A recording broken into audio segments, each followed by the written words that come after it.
जय श्री कृष्णा। राधे राधे। स्वागत है आपका आपके अपने चैनल द रिलीजियस लाइफ में। कान्हा जी की कृपा आप पर और आपके परिवार पर हमेशा बनी रहे। दोस्तों, आज की वीडियो में आप सुनेंगे मार्गशीर्ष मास के कृष्ण पक्ष की एकादशी अर्थात उत्पन्ना एकादशी व्रत की कथा।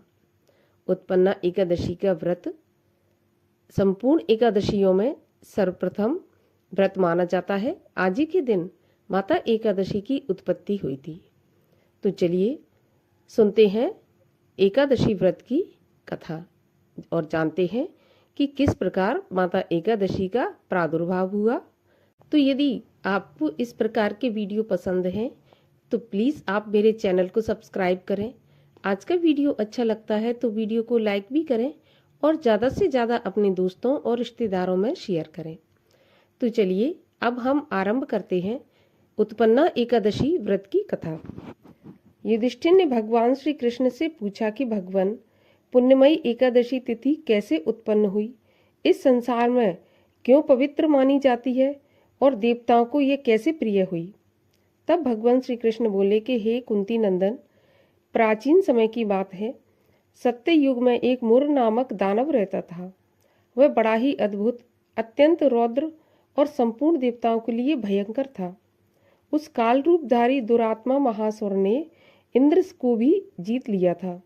संपूर्ण देवता उससे परास्त होकर स्वर्ग से निकाले जा चुके थे और शंकित तथा भयभीत होकर पृथ्वी पर विचरा करते थे।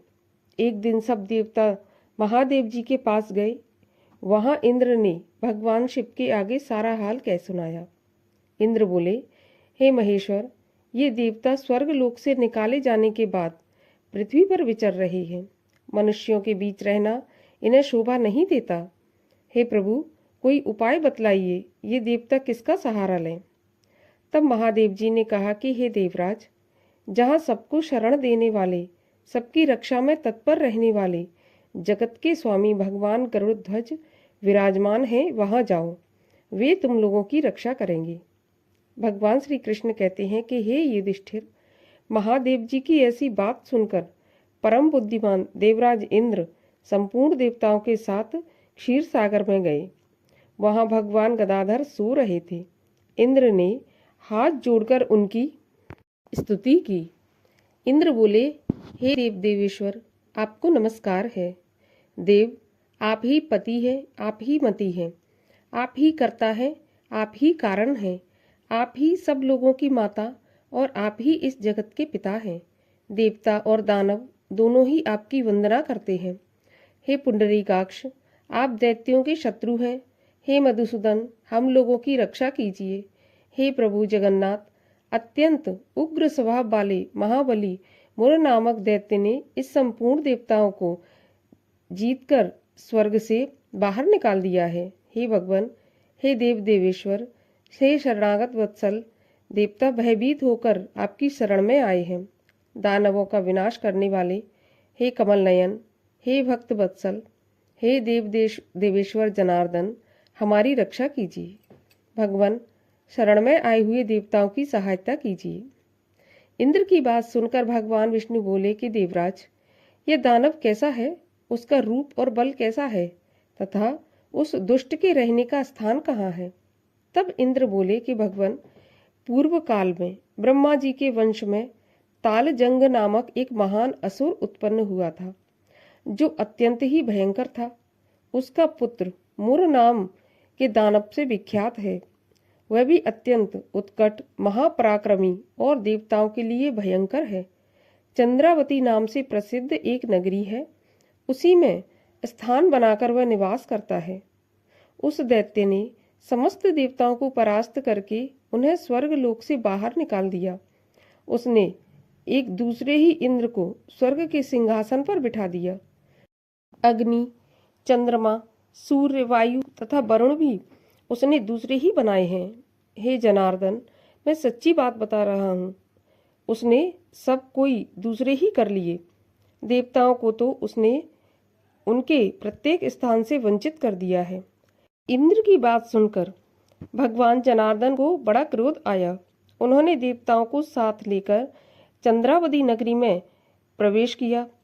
भगवान गदाधर ने देखा कि दैत्यराज बारंबार गर्जना कर रहा है और उससे परास्त होकर संपूर्ण देवता दसों दिशाओं में भाग रहे हैं। अब वह दानव भगवान विष्णु को देखकर बोला, खड़ा रहे, खड़ा रहे। उसकी यह ललकार सुनकर भगवान के नेत्र क्रोध से लाल हो गए। वे बोले, अरे दुराचारी दानव, मेरी इन भुजाओं को देख। यह कहकर श्री विष्णु जी ने अपने दिव्य बाणों से सामने आए हुए दुष्ट दानवों को मारना आरंभ कर दिया। दानव भय से विकल हो उठे। हे पांडुनंदन, उसके बाद श्री विष्णु ने दैत्य सेना पर चक्र का प्रहार किया। उससे छिन्न भिन्न होकर सैकड़ों योद्धा मौत के मुख में चले गए। इसके बाद भगवान मधुसूदन बद्रिकाश्रम चले गए। वहां सिंगावती नाम की एक गुफा थी जो 12 योजन लंबी थी। उस गुफा में एक ही दरवाजा था। भगवान विष्णु उसी में सो गए। वह दानव मुर भगवान को मार डालने के उद्योग से उनके पीछे पीछे तो लगा ही था, अतः उसने भी उसी गुफा में प्रवेश किया जहां भगवान सो रहे थे। वहां भगवान को सोते देख उसे बड़ी खुशी हुई। उसने सोचा, यह दानवों को भय देने वाला देवता है, अतः निस्संदेह मैं इसे मार डालूंगा। हे युधिष्ठिर, दानव के इस प्रकार विचार करते ही भगवान विष्णु के शरीर से एक कन्या प्रकट हुई, जो बड़ी ही रूपवती, सौभाग्यशालिनी तथा दिव्य अस्त्र शस्त्रों से सुसज्जित थी। वह भगवान के तेज के अंश से उत्पन्न हुई थी। उसका बल और पराक्रम महान था। दानवराज मुर ने उस कन्या को देखा। कन्या ने युद्ध का विचार करके दानव के साथ युद्ध के लिए याचना की और युद्ध छिड़ गया। कन्या सब प्रकार की युद्ध कला से निपुण थी। वह मुर नामक महान असुर उसके हुंकार मात्र से राख का ढेर हो गया। दानव के मारे जाने पर भगवान जाग उठे। उन्होंने दानव को धरती पर इस प्रकार निष्प्राण पड़ा देखकर कन्या से पूछा कि मेरा यह शत्रु अत्यंत उग्र और भयंकर था, किसने इसका वध किया है? तब वह कन्या बोली कि भगवान, आपके ही प्रसाद से मैंने इस महादैत्य का विनाश कर दिया। श्री भगवान ने कहा कि हे कल्याणी, तुम्हारे इस कर्म से तीनों लोकों के मुनि और देवता आनंदित हुए हैं, अतः तुम्हारे मन में जैसी इच्छा हो उसके अनुसार मुझसे कोई वर मांग लो। देव दुर्लभ होने पर भी वह वर मैं तुम्हें दूंगा, इसमें तनिक भी संदेह नहीं है। तब वह कन्या साक्षात एकादशी ही थी। उसने कहा, प्रभु, यदि आप प्रसन्न हैं तो मैं आपकी कृपा से सब तीर्थों में प्रधान, समस्त विघ्नों का नाश करने वाली तथा सब प्रकार की सिद्धि देने वाली देवी बन जाऊं। हे जनार्दन, जो लोग आप में भक्ति रखते हुए मेरे दिन को उपवास करेंगे, उन्हें सब प्रकार की सिद्धि प्राप्त हो।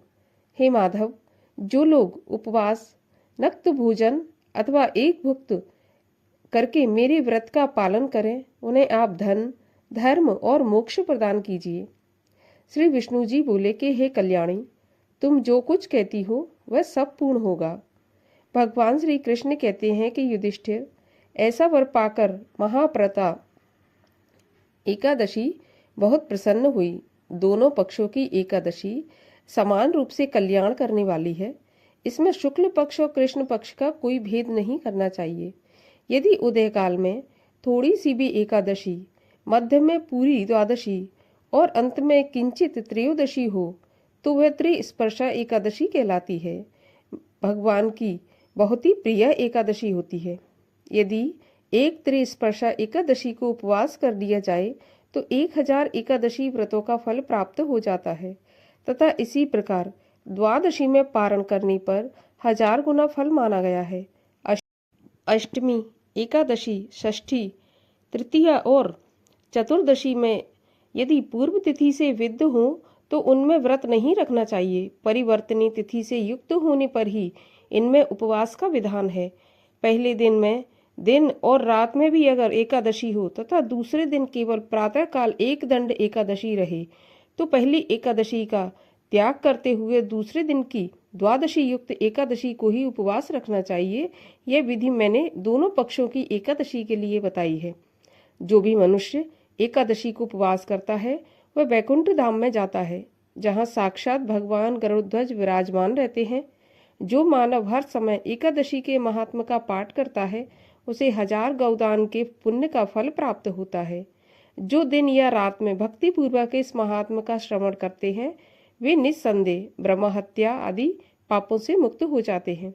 एकादशी के समान पाप नाशक व्रत कोई दूसरा नहीं है। इस प्रकार एकादशी की कथा यहीं पर समाप्त होती है। बोलिए भगवान श्री हरि विष्णु की जय। बोलिए एकादशी मैया की जय। यदि कथा अच्छी लगी हो तो वीडियो को लाइक कर दीजिए, चैनल को सब्सक्राइब कर लीजिए। मैं मिलती हूँ आपसे अगले वीडियो में, तब तक के लिए हरे कृष्ण।